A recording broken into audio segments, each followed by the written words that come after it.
Hi, Tim. Glad to have you on this podcast. And first things first, so excited to be on this podcast. It's my first time, and as you know, I'm Steve Washkalavitch. I'm an advisory board member at SERMA, and really excited that you were willing and able to attend and talk to us today.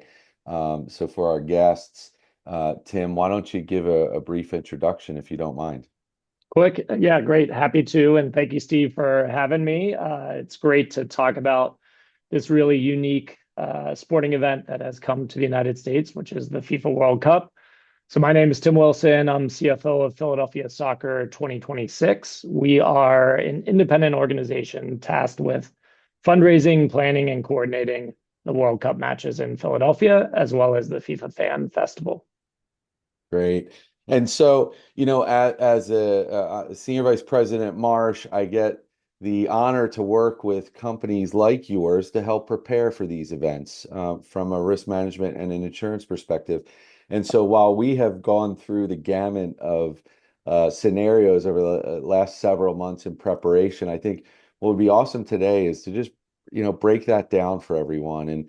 And I think what's most important, because it's probably the biggest misconception, is the relationship that you have with, we'll call it big FIFA, if you will. So maybe you can talk about that and your relationship and how you came to be in this role. Sure, yeah, and Big FIFA is an accurate term. They definitely make their presence known wherever they go. And so most people don't know uh, the relationships between FIFA, the cities, the stadiums. So oversimplifying the relationships and how FIFA operates a tournament, but FIFA for the Men's World Cup, which the US, Canada, and Mexico are hosting this summer of 2026. They really are operationalizing the matches at the stadiums and providing rules and guidelines to the cities which won the bid to host the World Cup. Philadelphia Soccer 2026 comes in really as an extension of the city, although we are an independent entity. So we have an agreement with the city to take on all of those obligations from FIFA to not only meet the requirements of the matches, which are held at the NFL Stadium here in Philadelphia, but also to put on and provide for a fan festival for those that aren't able to attend the matches.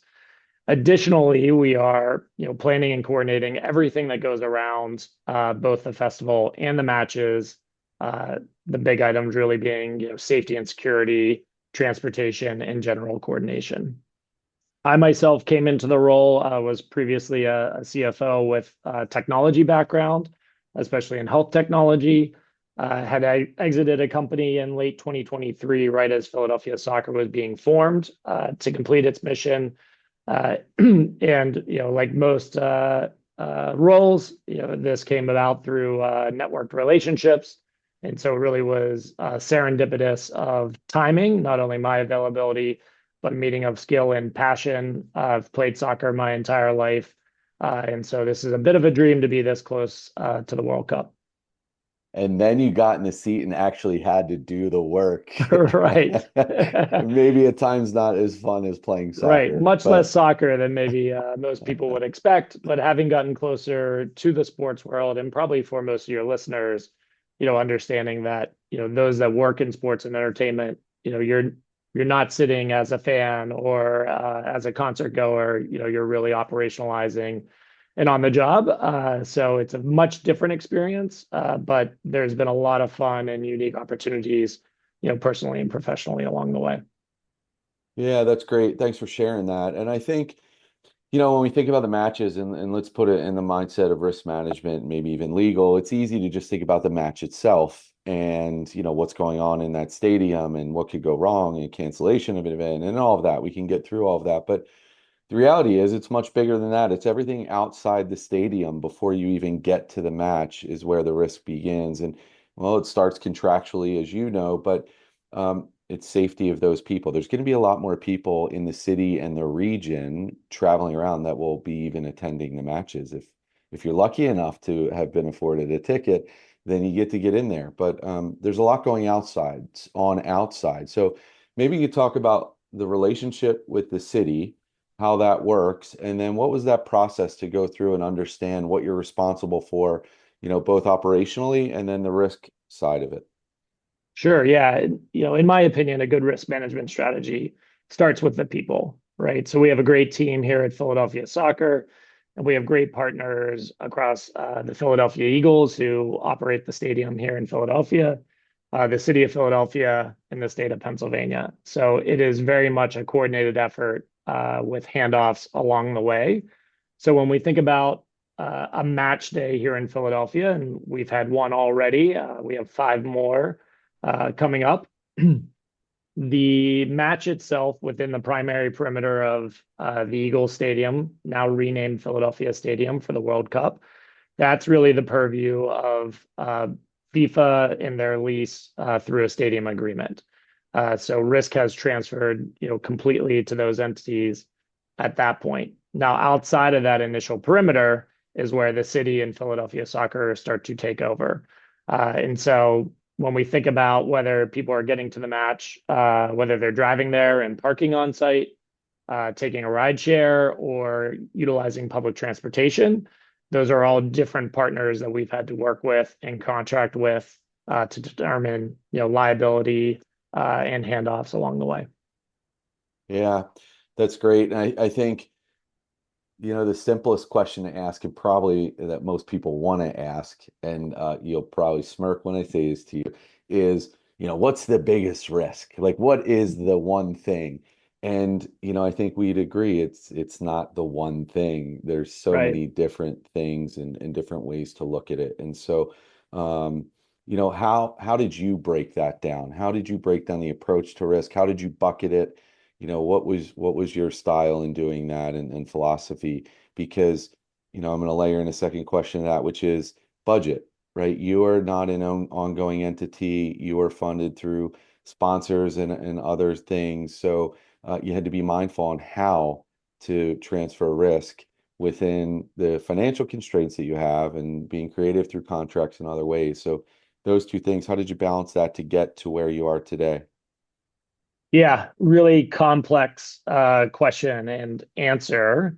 As you know, we've worked, over a year running scenarios around the different risk scenarios that could present themselves and that have changed over time. So the risks we're facing now are much different than the potential risk that we were looking at 6 months ago. So here at Philadelphia Soccer, we look, across financial, legal, and compliance risk as a bucket, reputational risk as a very big bucket. A lot of the rationale for hosting this is to drive people to the Pennsylvania state and Philadelphia region. And then there's the operational risk, which we've touched on a little bit over time.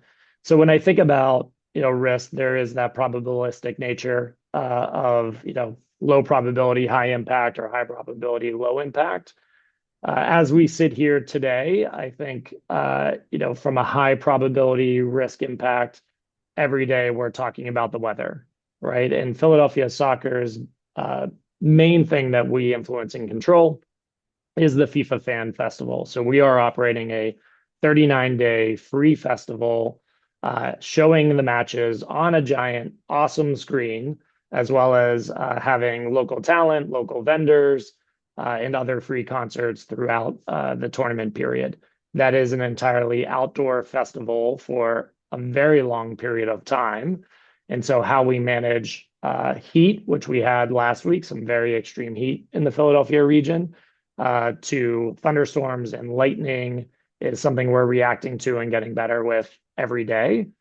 So that is, a topic on our stand-up call every single day to make sure people can enjoy the FIFA Fan Festival safely within the weather conditions. From a low probability risk, and this was, more in the planning phase, is a lot of discussion around the use of drones and other unmanned aircraft. That's something that Department of Homeland Security, Philly PD, and our security partners have really seen a rise in potential threats that maybe we haven't seen or haven't experienced before. So when we think of past events and kind of those high impact, scary scenarios, we feel pretty well covered in that sense. But with the introduction of a low cost of drones and unmanned aircraft, that is, a continued concern that we are keeping an eye out for. Yeah, and so as you mentioned, FanFest. Wow, there's so much going on there to prepare for, right? I mean, you don't get to decide who's coming and going necessarily. It's for the public, right? To be able to experience what FIFA has to offer and the experience you've prepared for them. Can you talk a little bit about the geographic location and that distance from the stadium and the primary complex where the matches will take place? Because that naturally brings in the opportunity to talk about the transportation and ingress and egress, and fans from the stadium maybe want to go to the fan fest. How's that? How did you coordinate that? What was that experience like, and the risk side of that? Yeah, I speak, on a biweekly basis with my peer CFOs in the other 11 U.S. host cities, and I feel quite lucky with how Philadelphia is set up. So our stadium complex is, a couple of miles south from the city center, easily accessible through our subway, which is operated by an organization called SEPTA. And so if you are staying in the center city area, the most highly populated area of Philadelphia, it's quite easy for you to take public transportation to and from. And we saw the vast majority of individuals take the subway in our first match, which we hosted on Sunday. It is a requirement and one of those guidelines that FIFA put out that your fan festival, it should be somewhere not close to the stadium. So from another risk management perspective, trying to keep ticket holders at the stadium and non-ticket holders away from the stadium. And so that left, a smaller number of options around the footprint that we wanted to operate a fan festival. Our capacity is about 15,000 people that we can host on site at Lemon Hill. And so we ultimately chose that site due to its accessibility and its footprint. So Lemon Hill is right behind the Philadelphia Art Museum. Most people may know it from the famous Rocky Steps. So you can run up the Rocky Steps, down the Rocky Steps, and then go around the corner and visit us at our FIFA Fan Festival. That is, about 2 miles from the subway stop, but does have frequent city bus service. And then we also did put in more frequent, it's called the Philadelphia Flash, which is the tourist bus that drops people off there. So there is a frequent bus loop to be able to get people to the fan festival. It is also walkable. A lot of our visitors we found have, no issue walking down the Parkway here in Philadelphia, which is modeled after the Champs-Élysées in Paris. So we do see a lot of people walking and biking to FanFest.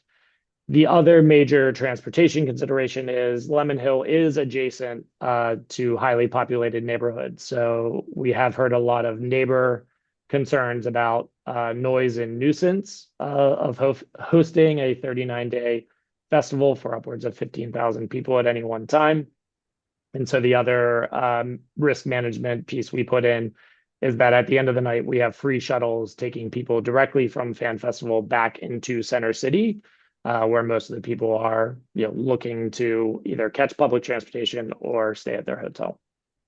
Yeah, and happy to report, as a Philadelphia native and experiencing in the region the influx of travelers coming to enjoy the first match, it went off great. There was a little bit of weather in the forecast that was iffy, but we got through that. And as far as news reports and social media are concerned, all good reports so far. So here's to 5 more matches in that way. Yeah, and it was a great test on the first match. As you mentioned, we were able to complete the entire match. but there was lightning forecasted to come in within the hour of the end of the match. And so our communication systems worked well, advising everyone, to vacate the area and move along rather than hang around. And FIFA closed down their fan experiences, which would normally be open post game, to encourage people to exit the site quickly. And really, really proud and happy with how SEPTA running the Broadway or Broad Street subway line, we were able to get just about everyone out within an hour at the end of the match time, uh, away from the stadium complex into wherever they were, egressing to. Yeah, which is the most important part, right? I mean, the welfare of the people that are coming to this city, and obviously insurance can help with some of the operational things, but keeping people safe is important. And so, my next question is around constraints, right? So we want to do the best job we can for these visitors coming to have the best experience they can, and we want to spend that money in a way that's going to enhance that experience. Uh, without compromising risk management and our strategies there. And so your job as a CFO was tough in that you had to balance and make decisions and educate folks on the board and across the organization on what we could do, couldn't do, and then the contractual obligations and creatively working through to make sure that everyone had what they needed to comply with the requirements. And so maybe you could talk a little bit about that. How did you manage that? Because that's tough. Timing's tough. It's a year of planning, then a sprint to the start. Then it feels like nothing's going on and the matches are going, and then all of a sudden, you're managing through risk in the environment as you go through the events. Maybe you can talk a little bit about how you've been able to balance that. Sure. As a CFO, at least in my opinion, always there is a focus on revenue. So what are our sources of revenue? How do we drive higher revenue? As a host committee, our product or sources of revenue are quite limited. The arrangement with FIFA provides us the ability to create certain products, but a lot of things are blocked, and a lot of normal revenue producing streams aren't available to Philadelphia Soccer because they're retained by FIFA. So when we look at that, we say, okay, well, we've already knocked out a couple legs of potential revenue.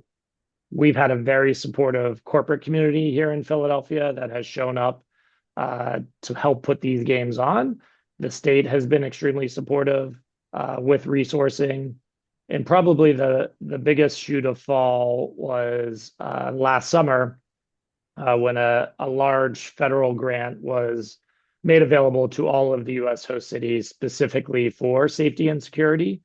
And so that is really what has allowed a lot of host cities to be able to meet the moment and host these games. It certainly has allowed us to be able to, with the state's support, primarily operate a 39-day free fan festival. Probably a lot of news out there. You are seeing we are the only host city operating a festival for that duration. And largely that's because of our ability to fundraise both on the private side, but also the partnership with the state and then the federal safety and security money. So when it comes to risk management around safety and security, we were both blessed and created a different problem in that the funding was available, but the federal funding is reimbursable.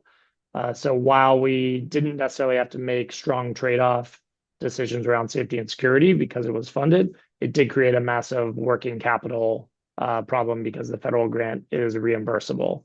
And so that led us to working closely with our banking partner, PNC Bank, with headquarters both in Pittsburgh and Philadelphia, to really step in and meet the moment and help provide liquidity so that we could take full advantage of the grant and really, make this a world-class experience for Philadelphians, Pennsylvanians, and anyone visiting. Yeah, which is a unique, it's a unique quality of this event. I think there truly had to be a number of different types of partnerships, right? From the government level to your local corporate world. And I think you're seeing everyone come together to make sure this could happen. I mean, it's almost an event too big to fail, but people have to still step to the plate and lend a hand. But you also worked with other partners, right? Vendors who helped with, security and infrastructure. And I'm curious, how was your approach to that? How did you find the right vendor? You talk about you don't want to compromise quality because of budget, but at the same time, there is a budget. So how did you go through that process and what types of vendors did you leverage to help, achieve the ultimate result of the Fan Fest and everything you've done today?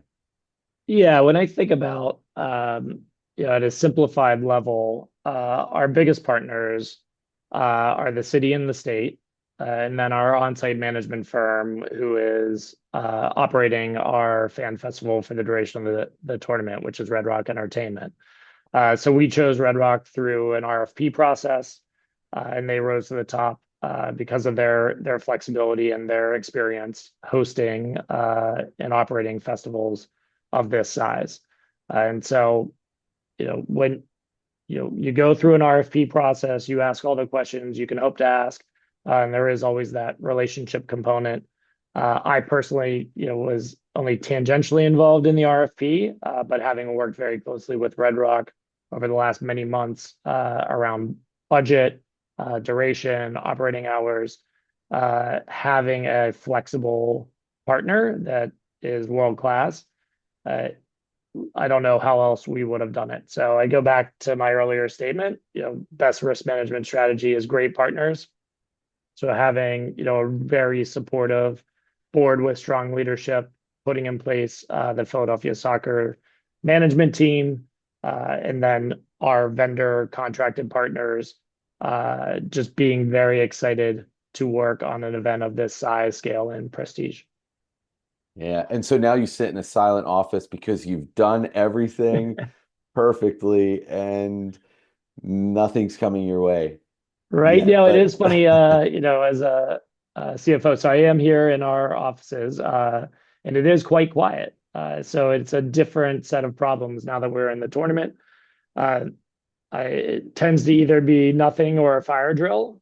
So, we just need to be flexible and react. We are learning something new with every match.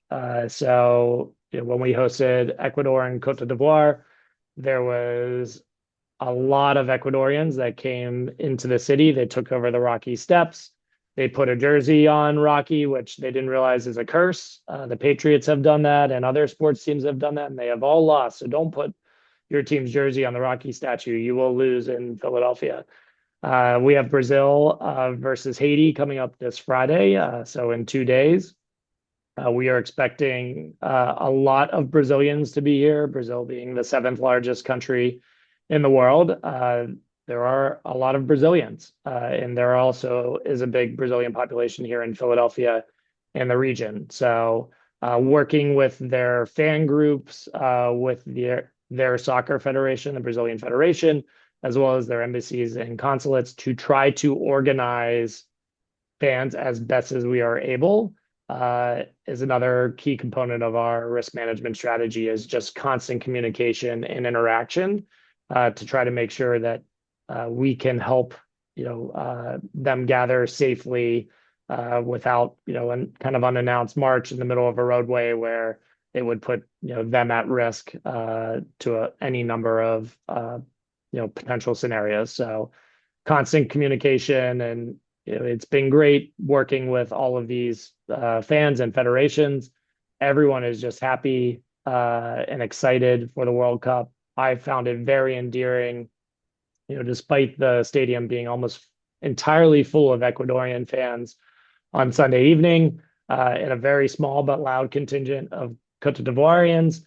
Even after the game with the Ivory Coast winning 1-0, seeing Ecuadorian fans and Cote d'Ivoirians hugging and talking and enjoying the experience together was just really uplifting.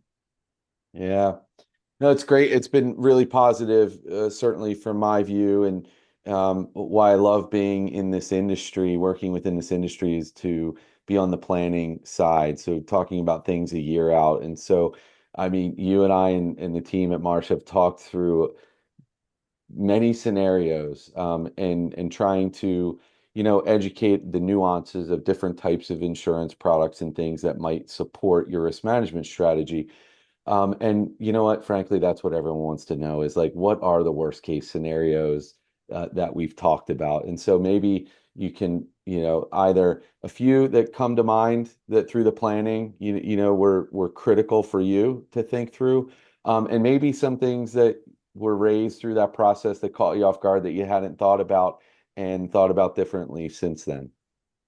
Yeah, my mind immediately goes, to some of the just really tough, dark conversations around, terrorism and active assailant policies. So, talking through TRIA and what would that cover and not cover, ultimately making that decision to reject TRIA and buy standalone insurance to increase our protection, was a long, deliberate process that we went through both as, Marsh as our consultant, the management team, our finance and audit committee, as well as the full board, talking about those potential, hopefully, something that never comes to pass, but, events that we wanted to make sure we were covered for, and should there be, people requiring assistance afterwards, that they weren't left having to fend out in long lawsuits and things of that nature. So those were probably the most difficult conversations of, what is the right coverage level for that low probability, high impact risk? What does it mean, especially around a frequency with a 39-day free fan festival? Some of the scenarios we discussed, right, were what if we had an event in the early days of the fan festival? Would we reopen fan festival? If we did reopen fan festival, what if another event happened? So, some of the scenarios, being pretty intense, and then just trying to figure out, hey, what is, an appropriate allocation, of premium to cover against that. I think the surprising one that we ultimately foregone was event cancellation. So we had discussed, especially with some of the geopolitical risk around the end of 2025 and into 2026, what is the likelihood that the tournament could just be called off or moved? And we evaluated that in our opinion as a management team and board felt that to be a low probability risk, and ultimately, move forward with, very minimal coverage, given that we wanted to do something regardless. And if we had to pivot, our management strategy was less around canceling and more potentially plussing up the 250th anniversary celebrations. Yeah. Yeah, it was an interesting process. And, I think it allowed us to see the different layers within your organization that are making the decision, and engaged with your board, and certainly a number of thoughtful leaders from the Philadelphia community, including other insurance professionals, which is the unique nature of it. We worked with some of our competitors to talk through these issues and make sure we were hand in glove with insurances that were placed by others. And I think that's an important nuance to this entire event and planning for it. Um, what's probably the as we wind down here, I'm curious, what comes to mind as, or is top of mind as, the most surprising part of this planning process that you didn't, and that we didn't plan for this. This is my own new question here. Is, what took you by surprise? And maybe something you learned that, it made you think about doing the job differently. Yeah, two things immediately come to mind. One, we internally here called the FIFA factor, is the ever-changing, desires of what FIFA cares about or doesn't care about, and how that changes over time. So we've had to be very flexible to reacting to how they feel about FanFest, team-based camp training sites, the venue training sites, as well as the stadium. And so that has just been a constant evolving process, even most recently up to our last game on how we are dealing with parking, right? So who ultimately has decision rights in this highly matrixed environment uh, can make decision making a little bit slow. And so just trying to move quickly and push decisions is really important. So that is one area that has just been surprising of how much ambiguity there is with what the end result should be. Um, and then the other, from my perspective, I haven't, done extensive grants management. So the level of state and federal grants and the requirements that come with those has been very eye-opening. When I think about my time as a tech CFO, it's much easier to move quickly. Hey, I know this vendor. I'm going to use this. I'm going to try it. I'm going to, use them or not use them and move very quickly. Uh, for many reasons, state and federal grants come with a lot of stipulations around how you choose vendors, what they're required to comply with, the reporting that comes with it, the audits that come with it. So all of that is done to protect taxpayer money, but it does create, an administrative level to make sure that not only is Philadelphia Soccer complying, but our vendors complying uh, with each, of the multi-page requirements of what it means to take, a state or a federal grant. So that has been, a lot of work, but that's why we're here. Yeah, and I'd say any of these areas we've discussed, we could probably do an entire podcast on, or a couple, right, or a series. I mean, there's so much work that goes into this. And so, last question, are you going to be able to go to a match and sit down and enjoy it without thinking about all of this and just take it in for the moment? So I was able to, for some of the match on Sunday, be able to take in the game and enjoy it. But your mind never turns off, right? So a lot of it is donor management and hosting, which is fun. And I was able to sit with some of the Philadelphia Union players. So here, overhearing their commentary of the match as it was happening was quite entertaining. I do hope and will choose to spend some time at Fan Festival during our matches just to see for those fans that aren't able to go to a match, how do they fan, at our Fan Festival will be just as exciting. And I think in some ways more exciting than attending the matches, which especially because of the price points has a bit of a more corporate feel. So yeah, I'm in for all of it. I'm trying to soak in as much as possible. And as a soccer fan, I think the tournament's off to a great start. And Messi getting a hat trick last night as someone close in age to him, that makes me very jealous that he's able to do that at this level still. But look at all the fun you're having. We just talked about you get to enjoy a good year ahead of the events themselves. Well, um, I can't thank you enough for joining me and sharing. Like I said, we could go on all day, but we're at time. And but I do want to turn it to you. If there's anything we didn't cover, anything you want us to know about, Philadelphia, the fan zone, the job, anything that we didn't cover, please. What is it? No, I mean, I'll make a plug for our fan festival. I think it's uh, absolutely an incredible experience. Bring yourself, bring your family, bring your friends. There is a lot going on. The FIFA's commercial partners have activated. There's some really cool, uh, experiences, with Kia, Bank of America, Visit PA, that you can, walk through, whether you're, young or young at heart, you'll have fun doing. We have a really fun soccer activation. I was up there the other day and there was four police officers playing four kids and a little mini round of soccer, which was really funny to see. The kids were getting way more cheers than the police officers, but everyone was taking it in good stride. Uh, but the last thing maybe we didn't touch on a bit, which I think about a lot, is also reputational risk, which is just difficult to quantify and difficult to protect against. And so that's something we continue to monitor, and which is why I want people to experience FanFest. Please go there, so you're not just reading about it. You can really feel the energy and the excitement around the tournament, and understand, why all this work and attention is worth it.